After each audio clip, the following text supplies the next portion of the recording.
Hey, what's up guys? MGH here. Welcome back to another episode of the Arsenal Career Mode. As you know, in the last episode, it was pretty crazy. We signed, in my opinion, the best player in Career Mode, Kylian Mbappe. I'm actually quite amazed we managed to pull it off. We had enough money, of course, to do the job, but whether it was actually going to happen or not, that is another story. We managed to do the deal. We unfortunately had to offer Ozil, but being 31 years old, going downhill, lost a lot of stats. It was time, unfortunately. And now in this episode, we're going to have to potentially do another deal like it, where I want to bring in one of the best midfielders that suits what I'm looking for. Kind of, not necessarily an attacking midfielder, but someone that can sit back and help out defensively, but really do damage on the break. And I think we're looking at potentially 60, 70, maybe even 80 million or more for one of these targets. Maybe not on DD, but definitely with Milinkovic, Savic and Goretzka. And it might mean that, although we might just about have enough money, there is, of course, the issue of Aubameyang. Now, a lot of you guys have been leaving your comments. A lot of you guys have been tweeting me. I really appreciate it. A lot of people saying that if I've done it with Ozil, I might as well try and do it with Aubameyang. He's a player that is starting to go downhill. It's really frustrating in career mode when you hit that point where some of your best players start to downgrade, which is, it's just part of career mode, isn't it? So we do need to think about maybe offering Aubameyang in one of these deals. But first, I need to decide which player I want. So if I show you the team that we've got at the moment, this is kind of the formation that I'm thinking of starting with this season. We're looking at Xhaka as the player that's probably weakest in this team, maybe Kolasinac as well. I'm thinking if we do bring in, say, Milinkovic, Savic, or if we bring in Goretzka, they go in this position. It's who do we potentially replace? We do have Aubameyang on the reserves here, who I'm potentially going to be selling. I want to keep Guendouzi, Maitland-Niles. I'm happy to maybe let Ramsey go and keep Aubameyang. How old is Ramsey now? Is he 30? He's 29. Also, I wouldn't mind losing Brooks. He was kind of just a signing to fill the gap. You know, I like to have 3 rows of players here. A little bit OCD. So I think if I can decide which one of the 2 players I really want, I don't think I'm going to go with Ndidi. The reason I'm doing this is because I've gone big with the signing of Mbappe. The whole idea is to, of course, win the Champions League this season. So I'm going big. I'm trying to bring in some game-changing players. And I don't think Ndidi really offers that. So maybe in another career mode. Maybe he would be a great signing in another career mode. The 2 players that I'm really interested in are both 25 years old. Both pretty similar players. They're tall, they're strong, and they're all-rounders. If you look at their summaries in the bottom right corner there, everything is green. It's pretty amazing. So let's compare them both here. So athleticism, you're looking very similar, 76 and 78. Technical ability, Milinkovic, Savic, I might just call him Sergi, or should I call him Savic? I think it's probably a bit easier. Is the better technically, a little bit better. Shooting-wise, he's a lot better, 79 compared to 74. Passing, though, it's definitely Goretzka's best part of his game, I would say. Then you've got defending. Sergi is better at that. And mentality, he's also better at. And the one big thing for me is, of course, the traits. We're looking at a player here who's injury-prone. He's got flair, whereas we've got flair, power header, and technical dribbler, of course, which doesn't mean anything. It's CPU only. And, of course, overall-wise, Savic is the better player. But he will be a lot more money. 82 to 100 million, 64 to 90 million. So it really is a tough choice.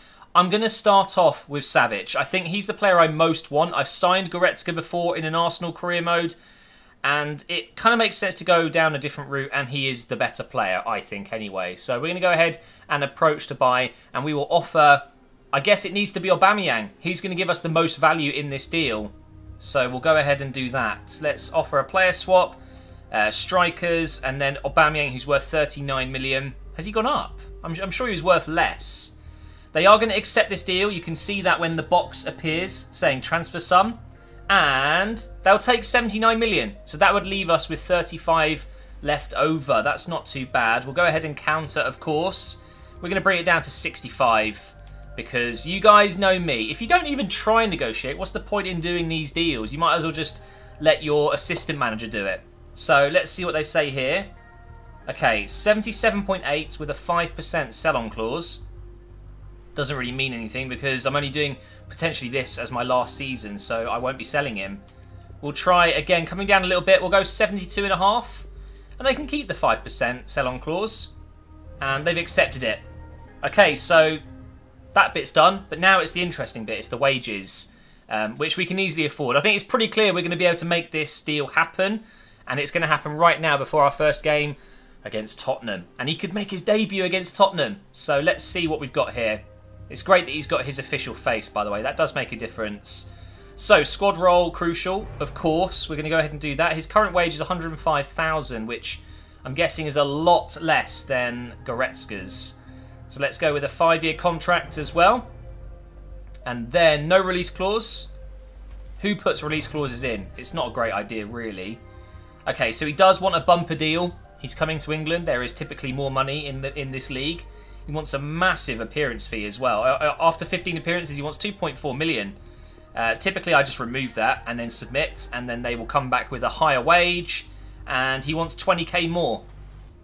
I mean, the thing is, it doesn't actually matter. We can easily afford it. So what we're going to do is bring it down a little bit, just because why not? We're going to go to 170, a nice round number. I think he'll accept that. And there you go. 170,000 per week, and we've just signed arguably the best midfielder in the game in career mode. One of them, for sure. There's no doubt that Mbappe is up there. Out of curiosity, how much is Goretzka on a week? 115k, so it would have been probably similar.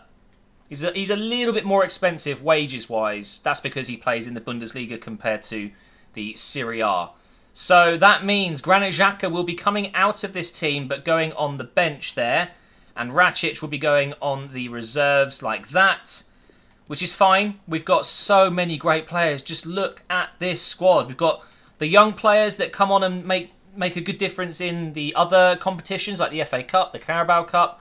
We've then got kind of first-team players on the reserves, like Ramsey, Rakic, even Chesney, Weiser, Mustafi, and then we've got the bench, which is full of great players as well. But Milinkovic, Savic, 89 rated, along with Torreira, Mbappe up front. I mean, it is disgusting. It is actually disgusting. I'm going to make Bellerin the captain once again this season. He's an OG. He's been at the club for a long time, so I think he deserves it. I would have gone with Xhaka, but now that we've got Milinkovic, Savic, I really don't see a need to buy in any more players. I think we're good to go now. So guys, here we are at Wembley Stadium for our first competitive game of the season. It's the Community Shield game against Tottenham. So literally the first game of the season that really means anything. Of course, the pre-season tournament doesn't mean too much, but the first competitive game is a North London derby up against Tottenham, who are incredibly strong. Look at that team. It's disgustingly good, but is it as good as ours? I don't think so. Harry Kane up top with Dele Alli behind him. It's great for England, but it's not great as an Arsenal fan. They've got two great players there. Now I'm giving Sergej and Mbappe their debuts. You've already seen the lineup. It is my strongest team possible. Milinkovic Savic is getting the number 10 shirt because, of course, Mbappe is getting 14. He's the new Thierry Henry, the new Aubameyang, I guess you could say. It is a 4-2-2-2 or a 4-4-2, but it does mean that we're going to be getting Savic going forward. There's going to be 5 players going forward. Torreira sitting back. It's going to be very difficult for Tottenham to outscore us. However, we all know how bad defensively I can be, so we'll see how we get on. Hopefully, we'll get some debut goals. That'd be great. Here is Savic. Nice ball into Torreira. Thought Bellerin was going to make a run there, but he didn't. Now, one thing I should mention is Gnabry is going to be staying. I think I was too quick to judge with Bailey. I think I'm going to give Gnabry a bit more of a chance. That was not a good pass. We've still got it, though. Over here to Bellerin. Mbappe's in the box. Gnabry's back post. Try and get a cross in for Mbappe. Oh! No way did Lacazette just backheel that. I need to see a replay of this. That was a very, very cheeky finish from Lacazette. You might be thinking, how is he in this team if we're signing 89, 91 rated players? Because I love Lacazette. I do really enjoy using him. He's kind of... I don't know if that's a back heel. I don't think it counts. He's just... I don't even know. I think it's the inside of his boot. Yeah, it is. If he didn't score, I think Mbappe would have. So there we go, guys. We are 1-0 up, just 23 minutes in. Not a great start from Tottenham. Oh, Keita Balde's done me there. Great signing for Tottenham. I absolutely love him. And the cross comes in. Kane. Oh, dear. Kane's got to be doing better there. Tottenham probably should have been back in the game. Try and pass that onto the left side for Gnabry here. Mbappe's offside. Back to Sergej here. Go on, hit it. Oh, comes back out to him. Hits it again. Oh, he's hit the bar. So unlucky. That was almost a debut goal. We've still got the ball here. Oh, Mbappe, great turn. Hits it with his left. Saved by Lloris. So many French players on the pitch. French World Cup winners. Oh, and by the way, that signing of Savic, he's not French. So quit digging at me saying all I do is sign French players. I've got a fascination with that French squad. They are so good on FIFA, a lot of those players. But the good news is, guys, we're winning this game 1-0 and we're looking comfortable at the moment. But what I am going to do is try switching Mbappe over to the right side. I feel like he's not really getting involved much on the left. And of course, that would be silly. He's our best player. We've got to get him involved as much as possible. So if this doesn't work, then maybe a different formation will. Because, yeah, I've spent so much money on him. It'd be silly for me not to play a formation that suits him. Oh, come off it. Oh, come off it. First of all, how is Bellerin letting the ball go through his legs like that? And how is Heung-min Son getting that much power to beat Leno from there? Unbelievable goal. What a finish from Son. Can't really say much about that. Why are you celebrating towards the Arsenal fans? They're going to throw things at you and spit at you. This was what happened here just before. Kane with a driven pass. It just goes through Bellerin's legs. Just like he's not even there. And then doesn't even have a run up. Nothing. Just smacks it. Straight into the top corner. Unsavable. Oh, it's a nice flick. Here's Mbappe. The two new signings combining. He's in. Hits it across the keeper. Oh, and it's 2-1. And Sergej gets his debut goal. Now all we need to do is get one from Mbappe. He'll get the assist, which is good. But there you go. What a start that he's made at Arsenal already. He's hit the bar in the first half, and then straight away in this second half, he scored after Tottenham equalised. And it's a very good finish as well. I think his long shots was something like 93. Finishing was 80-something as well. So he's going to get us a lot of goals. He's the opposite of Torreira. That's why I wanted him so badly. Oh, Mbappe's won it. Through for Lacazette. Go on, Mbappe, get in the box. It's a good ball in, a header. Oh, my God. And there it is. Mbappe gets his debut goal, but I need to see this again as he does his classic celebration. I'm pretty sure this came off his shoulder. I'm not so sure this was a header, but he won the ball. He's created this goal. It's a lovely cross in from Lacazette. It's just hit his face. His nose has scored. That's how good Mbappe is. He doesn't even need to use his head. He uses his nose. It's a really odd goal. It's gone looping over Lloris just in under the bar. It's a very good finish if you look at it that way. And it's 3-1. Pretty sure we're going to get our first bit of silverware of the season, although I'm pretty sure no one gives a crap about the Community Shield. Going to make two changes now. Williams coming on for Lacazette and also Iwobi coming on for Gnabry. And Tottenham do have a corner here. And they've just brought on Lucas as well. Dangerous player. No way. Oh, wow. I could see it going in straight away. Who's headed that? Number 26. Oh my God, it's Khedira. Sami Khedira. Linked with Arsenal a few seasons ago before he moved to Juventus, I think it was. And Tottenham have signed him in this career mode. Let's have a look at this again. Son with the corner. It's a beautiful cross in. And the header was very good. Even Kolasinac couldn't battle Khedira in the air there. And we are now only winning 3-2. It's a little bit closer. Here's Kolasinac. Back to Iwobi. Go on. In the box. Mbappe's there. Oh, it's come out to Sergej. He's got it back. He's been tripped, ref. He's ran over the Tottenham player and tripped over himself. Really, it's not a foul, I guess. Now here's Dembele. And that's it. Full-time whistle blows. 3-2. A very entertaining game, I guess. But we didn't look in any danger until about, well, when they scored their second goal. So maybe for 10-15 minutes of this entire game, Tottenham looked dangerous. Otherwise, we dominated this match. And as I said, we will be lifting our first bit of silverware of the season in our first competitive game. And it's against Tottenham. So I'm really pleased with that. It's a good-looking trophy. I really like it. I often wonder, do the players eat some pizza off it afterwards? Because it's kind of like a plate, isn't it? His hands are glitching through it. Well done, EA. Good job on that. But there we go. It's a trophy that no one really cares about, but we've still won it nonetheless, and it's a good start to the season. So what I want to do now is take a look at our fixture list. Let's see what it's looking like. So we're going to start off in the Premier League with Bournemouth. We then go to Liverpool and play them at Anfield. We've then got Chelsea at home. Very, very tough fixtures there. Bournemouth, Liverpool, Chelsea, and then Brighton away from home before the transfer window closes. And then going into September, we've got Middlesbrough, then Tottenham and Everton. Then October, Leicester, Newcastle, Huddersfield and Wolves. Should be relatively clear-cut, that one. Fulham, Burnley, West Ham. I mean, all of these fixtures could change. But December, which is probably one of the most busiest months of the season, we're going to have 2 games in Manchester. Well, actually, 2 Manchester clubs we're going to face. It's United at home, City away. Also got Crystal Palace in there, Leeds and Southampton. And then into January, which might be a massive window for us. You never know what's going to happen. We have Tottenham again, we have Wolves again, Middlesbrough, Fulham again.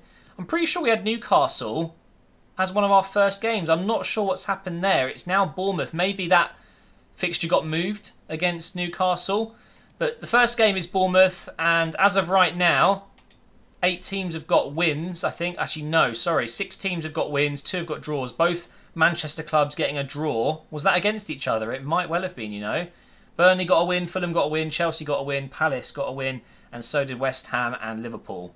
Whereas Bournemouth, they haven't played yet. Let's give them their first loss of the season. Trying something a little bit different in this game. For some reason, again, it's still bugging out and the lineups do not look correct. So I'm going to go ahead and change it now. What I want to do is have Lacazette up front with Mbappe behind him, making those runs in behind. Dembele on the right, Gnabry on the left, and then, of course, Savic and Torreira in the midfield. Let's see if we can have an equally good game. A debut for the 2 guys in the Premier League today. And against Bournemouth, could be a tough one. But more interestingly, how is Mbappe going to do pretty much playing as a cam? I think it could be a very good position for him. I mean, straight away, he's in already. Surely not. Oh my God, I've missed it. I've missed it from there. It's my fault. I went for the low-driven shot. Let's see how close it was. Oh, it wasn't far off, but already it worked. We cut through Bournemouth like knife through butter. Pass it onto the left side here for Gnabry. Sergi's made a run. And now get it into the box. Oh, that was almost a very good ball. Here's Mbappe again. This time maybe. Oh, he's put it over this time. Mbappe, mate, I've signed you for the equivalent of 160, 170 million. You've got to be doing better than that. Surely I could have at least got that on target, but oh man, we're getting closer already. We're 9 minutes in. We could be 2-0 up. This is terrifyingly good. It really is. This formation seems to be working really well. Dembele's in. Oh my God. 3rd chance in 12 minutes. 13 minutes, sorry. It could be 3-0. Why am I not finishing these? Go on, Lacazette. Put it through for Dembele. It's a good run, this. Into Lacazette again. This time maybe. No way. And Gnabry wasn't there ready for the follow-up. Could be 4-0. Well, as you can see, we're almost at the end of the first half. Since those early chances, nothing. All of a sudden, I couldn't do anything. And now Bournemouth are getting down this left wing. They've tried to get the cross in, which is going to be an easy grab for Leno. And that's the end of the first half. We genuinely could be winning this game 3-4-0. I hope I don't regret those missed chances. Let's see if we can get anything going here. Torreira through for Dembele. Give it to Sergi. Okay, what do we do here? Pass it inside to Lacazette. Back to Mbappe. Into Sergi. Over the top. No! Couldn't get the ball through.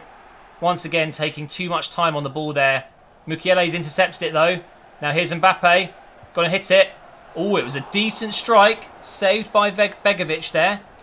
It's going to be out for a throw. This is better. Going again here, down the middle. Torreira running through. Through for Dembele. Can he finish it though?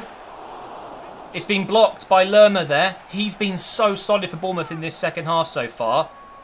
Let's get the cross in. Lacazette's there. He's not going to be able to win it. And I think that's probably the chance gone. Or is it? Bellerin's picked it back up here. This is good. Just drive down. Inside here for Mbappe. To Sergi. What do we reckon? Another shot here? Go on. Oh, it's been deflected. Into the final few moments of this game. How am I not breaking through this defence? They're just everywhere. Just give me a chance, will you? Mbappe. Look at this. They just close you down instantly. Come on, it has to be a winner. Oh, it so almost was. We're going to get a corner. This is our last chance. We're going to potentially draw this 0-0. With our squad, that is not good enough. It's a good corner. It's going to come out here for Mukiele. Do not blow that whistle. Over here for Gnabry. Saved again by Begovic. I do not want to know my stats. 9 shots so far. How many saved? Good cross, though. Gnabry almost turned into a hero there. Oh, I can't believe we haven't won this game. Let's take a look at these stats because that was ridiculous. I don't know how we haven't scored. 10 shots, 6 on target. And let's see how many saves. 6. Every single shot on target today was saved by Begovic, the overpowered guy. I hate him. I hate him. But that, unfortunately, guys, is going to be the end of this episode. We will continue in the next one. I mean, starting off the season with a draw isn't great, but it could be a lot worse. We'll go ahead and finish off with some training here. Although Maitland-Niles is now 80 rated, I think I'm probably going to take him out. Maybe put Guendouzi in. Just want to kind of get most of my other players up to that 80 mark. Could go with Nelson, he's very close. Smith Rowe as well. Brooks, I think probably doing Brooks is a good idea because I will use him in other competitions. So we're going to do his race against the clock. Yes, why not? His agility is very high already. Then we're going to go ahead and do his shooting. Let's do speed shooting. No, we can't do that one. We'll do adept attacking scenarios, I should say. And you know what? I'm going to do his defending as well. Just overall increasing his stats everywhere. So let's go ahead, simulate that. And hopefully he will grow quicker than some of the other players have in this career mode. It hasn't been the quickest in terms of growth. In some of the players anyway. So thank you for watching. Another massive signing added into the squad. And it was great fun using Sergej and Mbappe in the first few games. But I'm hoping for a little bit more from Mbappe. He probably could have done better in that Bournemouth game. Should have easily had 2 goals or so. But Milinkovic-Savic, oh, what a start he's made. So thanks for watching. Make sure you drop a like. Make sure you subscribe. And I will see you in the next episode soon.